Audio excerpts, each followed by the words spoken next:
Welcome to the review of the Bolzzen Commando Elite 4823 scooter, the successor to the previous Commando 4822 scooter. There's also a 4818 model released at the same time, but this review will focus on the Elite model.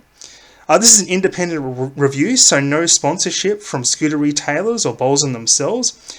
I just wanted to give a review from the average rider out there.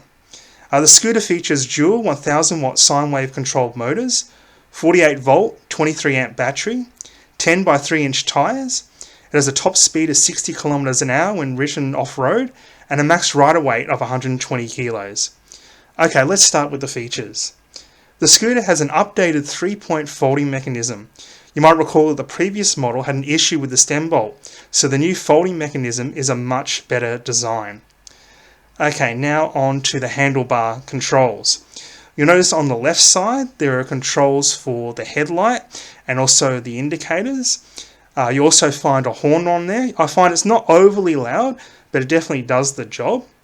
Next to that is the NFC reader to turn the scooter on and off, and you get 2 cards supplied with it. Over on the right side there is a switch where you can switch from single to dual motors, and also another switch for eco and turbo driving modes. And the EY3 display allows you to change all the settings of the scooter. Now it's true that, as Christian from Bolzzen advised, these are very torquey motors. I know when I got it I cranked everything up to max, but I found that the scooter wanted to take off without me, so I decided to dial it back. Of course you can make adjustments to your own liking and your own riding style. On the front we have the headlight.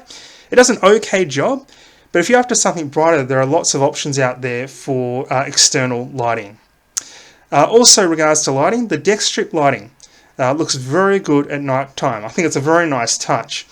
And also on the stem you have lighting, which is featured in the Bolzzen blue, so the scooter looks really nice at night.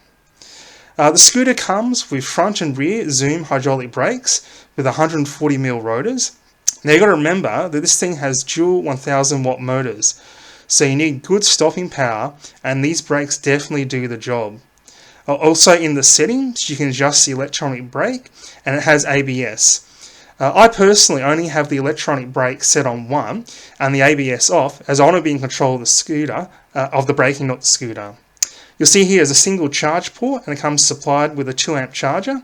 If the scooter looks familiar, it's modelled on the Teveron Blade Mini, but the Commando Elite is a far superior scooter with 10-inch wheels, hydraulic disc brakes as opposed to mechanical, and a much larger battery. The suspension, well, it features spring suspension. I'm not sure how much travel there is in it. And of course, a common problem with shock absorbers is that dirt can get into them. And of course, when dirt gets into the shock absorbers, it can damage them. So to help with this problem, covered shock absorbers have been used. The kick plate, it's a great size, plenty of room for your foot. I think this is an improvement on the previous 4822 model that had a very high angle kick plate and made for what I felt was an uncomfortable riding position. The deck is a rubber mat, very grippy but also easy to clean. The quoted distance range for the scooter is up to 70 kilos, and I confirmed that it definitely does this and more when riding at a legal speed. Now on to what I don't like. I find the mud guards are very short. Now I know that you're not supposed to ride in the rain, but of course we all get caught out at times.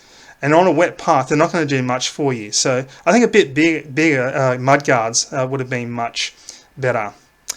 Next is the NFC reader.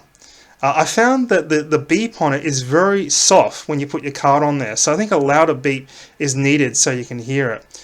Also, if you turn the scooter off and the NFC reader is still in active mode, it will slowly drain your battery, so just be careful, especially if you're storing your scooter. But here's the main concern: rubbing from the front tyre. I think others already noted this. At times while riding, you hear the front tyre rubbing on something. Now I thought it was the front mudguard, so I filed it down to make a larger gap, but the problem remained. So I ended up taking off the front guard, but the rub was still there. Well, it turns out the tyre was rubbing on the front shock. The problem is that the supplied to volt tyres are high in the middle, which causes it to rub the shock when it's compressed. So the solution is you need to change your tyres. Bolzzen is aware of this issue, so it'll be interesting to see what they do for their current and future owners of this model. So overall, what do I think of this scooter? For a lot of scooters, the focus is on how powerful the motors are or how big the battery is. But this scooter has something that's often missed: how agile it is. You need to remember that it has two 1000 watt motors but only weighs 29 kilos, so you can easily throw this thing around as you're traversing the paths. It has a great overall ride, good power and smooth acceleration thanks to the sine wave controllers. So would I recommend buying it? Yes. Yes, it's true that no scooter is perfect, but what you're getting is a scooter that for its size really packs a punch. It suits beginners all the way through to experienced riders. Bolzzen have really brought out a quality scooter. Thanks for watching.